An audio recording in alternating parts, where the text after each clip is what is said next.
안녕하세요. 다빈치 스쿨 온라인 과정 5번째 편입니다. 지난 시간까지 머신러닝이 무엇인지 개념적인 내용들을 다루었죠. 계속해서 개념만 설명드리면 이해하기가 어려우실 수 있기 때문에 실제로 머신러닝 솔루션이 어떻게 구현되는지 보여드리려고 합니다. 지금 보시는 화면은 아일리스에서 개발한 솔루션인 다빈치 랩스입니다. 새 프로젝트를 열어보죠. 먼저 프로젝트 타입을 선택해야 하는데 지도학습과 시계열이 적혀져 있네요. 앞선 강의에서 얘기했듯이 시간의 흐름에 따라 타겟의 변동을 예측해보고 싶은 경우 시계열 분석을 선택하면 됩니다. 시계열 분석 모듈은 나중에 해보도록 하고 먼저 간단한 지도학습부터 해보죠. 그 다음 데이터를 선택해야겠죠. 서버에 업로드한 데이터 목록이 보입니다. 여기서 우리는 인슈런스 마케팅을 선택해 볼 텐데요. 여기 트레인이라고 쓰여져 있는 게 있고 또 테스트라고 쓰여져 있는 게 있습니다. 트레인은 기차인가? 기차가 아니라 훈련이란 뜻이고 테스트는 말 그대로 모델의 성능을 시험해보는 용도입니다. 모델이 얼마나 잘 만들어졌는지 성능을 평가하는 거라고 생각해 두시면 되겠습니다. 일단은 모델을 만들기 위해서 데이터를 컴퓨터에 훈련시켜야 되니까 우리는 트레인을 고르죠.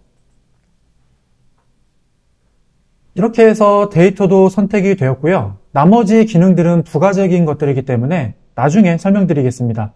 바로 추가를 눌러보겠습니다.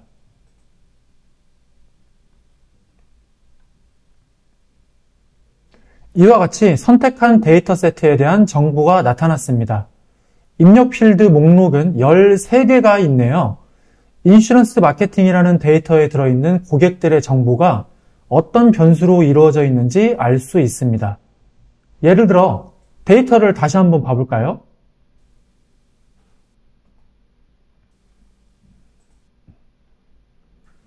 데이터 원본을 보시면 이 데이터는 45,000명의 고객들로 이루어져 있고요. 고객 정보를 담고 있는 변수의 종류는 총 13개입니다. 그 변수들은 이와 같습니다. 고객 아이디, 연령, 직업, 혼인 여부, 개인 파산 여부, 잔고, 주택담보대출 가입 여부 등등. 그리고 마지막으로 보험 가입 여부가 있습니다. 여기서 0으로 표시된 고객은 보험에 가입하지 않은 것이고 밑으로 내려보시면 중간중간에 1이라고 적혀져 있는 고객도 있네요. 이 고객은 보험에 가입을 했다는 뜻입니다. 여기서 우리가 예측하고 싶은 것이 새로운 고객의 보험 가입 여부라면 바로 이 변수가 우리의 타겟 변수가 되는 것이죠. 이 데이터로 모델링을 하면 어떤 고객이 보험에 가입할 것인지 패턴을 학습하게 됩니다. 다시 프로젝트로 돌아오면 여기 타겟 필드 선택이라는 버튼이 있습니다. 우리의 타겟은 보험 가입 여부니까 선택할 수 있는 것이죠. 다만 타겟을 선택하기 이전에 해두면 좋은 게 있습니다. 바로 입력 필드 목록 중에서 타겟을 예측하는 데에 전혀 영향을 끼치지 않는 변수를 무시해주는 일입니다. 예를 들어 고객 아이디의 경우 시간에 따라 무작위로 배부되는 값일 수 있습니다. 즉 보험 가입 여부와는 전혀 상관이 없는 것이죠. 이러한 경우 지금 보시는 것처럼 이 변수를 무시할 수 있습니다. 회색으로 바뀌었죠? 그 밖에 변수들을 쭉 보시면서 현업에서 보셨을 때 모델링에 고려하지 말아야 할 변수들이 있다면 무시해 주시면 되겠습니다. 이제 본격적으로 패턴을 추적하고 싶은 타겟을 선정하겠습니다. 보험 가입 여부를 선택해 줍니다.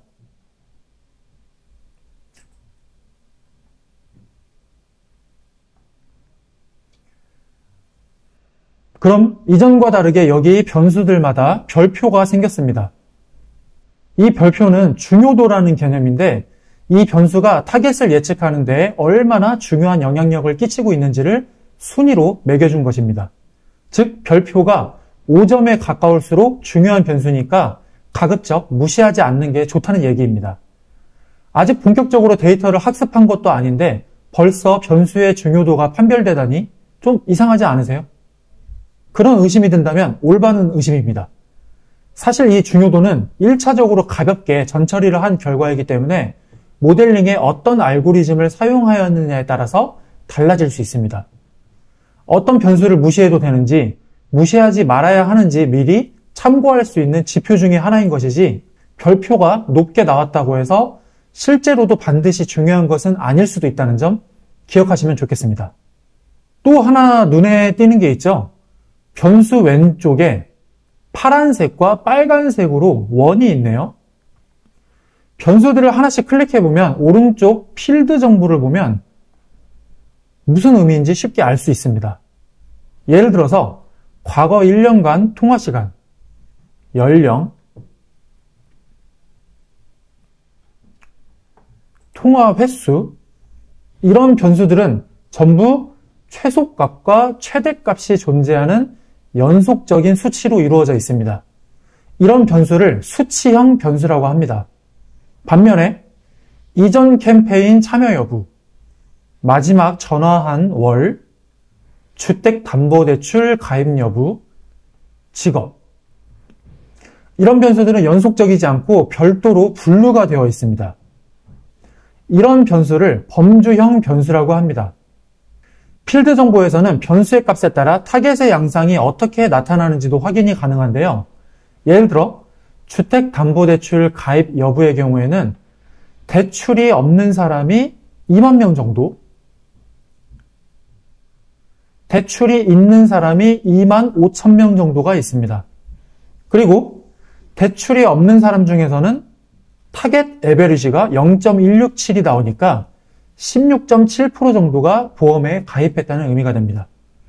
반면에 대출이 있는 사람 중에서는 0.077이니까 7.7% 정도만 보험에 가입했다는 것을 알 수 있습니다.